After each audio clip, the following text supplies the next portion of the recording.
Hey everybody, I'm Caitlin Brown. I'm USA's assistant head coach for para powerlifting, and I'm also SOCOM's powerlifting coach. And today we're going to go over sport training strategy. So that's going to be competition, how it runs. We're going over kit check, weigh-in, and again, the competition. So now let's go over kit check. Kit check happens right before competition. The judges need to take a look at everything you're going to be wearing and using in competition to make sure it's all legal, nothing showing any logos on them, and that nothing's going to be helping you in competition either. And when I say help, I mean nothing that's like an extremely tight t-shirt for compression, something like that. So you can bring your weight belt. If you are going to wear one of these, you don't have to, but if you are going to wear it in competition, you have to bring it to kit check.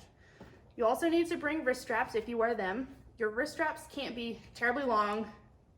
They have to be able to stretch, but not too much. It's kind of right in the middle.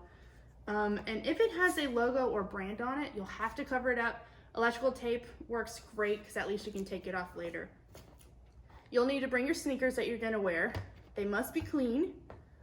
Bring clean socks, a clean t-shirt, and if your team is gonna be issuing you a singlet, make sure you bring that as well. They just need to make sure, again, that's not gonna be too much compression on it.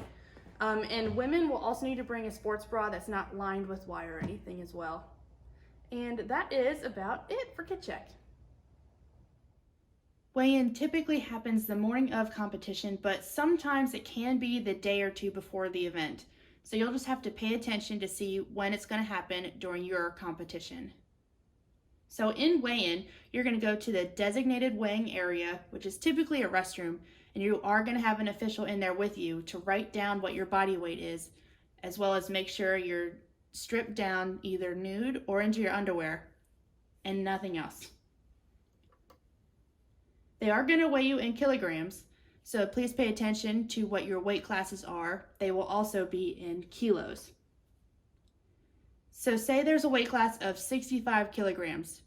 You will need to stay underneath that class in order to make that weight class. So for instance, if you weighed 64.9 kilos, you would be competing in the 65 class. If you weighed 65.01 kilograms, you would be in the next weight class. Let's talk about competition. So we already went over kit check, we already went over weigh-in, and this is the next part. You're competing now. When you're in weigh-in, that's when we give them your first attempt. Now, when I pick the first attempt, I usually want it to be a weight that I know I can make so we can at least get on the board. So that first attempt, I kind of think it's something that you can make for at least a set of 2 for. And after you make that first attempt in competition, you're going to discuss with your coach how that felt. If you made it, let's go ahead and go up. You have to go up at least 1 kilo. If you missed it, still, again, let's figure out, was it a technical issue or was it really just too heavy? If it was something that you feel like you need to repeat again, you can certainly do that same attempt again for your second attempt. So then after you've plugged that in, you go in the back and you just stay warm, wear a jacket or something, make sure everything is staying warm because it is a round system. Everybody goes once. After that, when you go up for your second attempt, it's going to be the same thing. If you made it, missed it, you're going to discuss with your coach what you want to do. They'll go plug in that number, and then you go back for your third attempt again. Let's take a quick look at a competition lift. This is a flashback to the 2019 Warrior Games in Tampa. You'll notice that this lifter and his coach are waiting to be called to the bench. Prior to this, he is in the back room in the warm-up area, keeping warm and loose.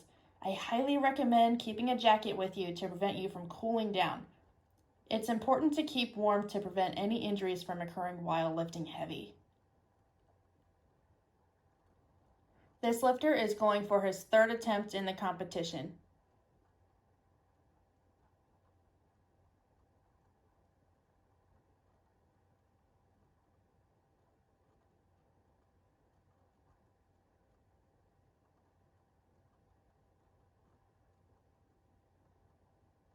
Once he's all strapped in, he's prepared to lift now, his final attempt.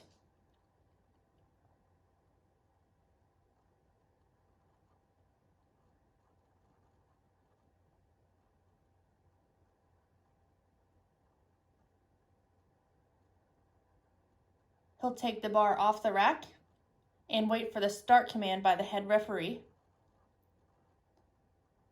And made it up. Nice, he racks it after the judge says rec. Good lift. That is our gold medal. If this were his first or second attempt, his coach would go straight to the scoring table to submit his next attempt while he goes to the warm-up area to keep warm and wait for his next lift. Thanks so much for watching. Again, my name is Caitlin Brown. I'm assistant head coach for USA Para Powerlifting, and I'm also SOCOM's powerlifting coach. And to recap today's session, we went over kit check, weigh-in, and competition for our sport training strategy. I hope to see you guys soon and in person. Miss you guys.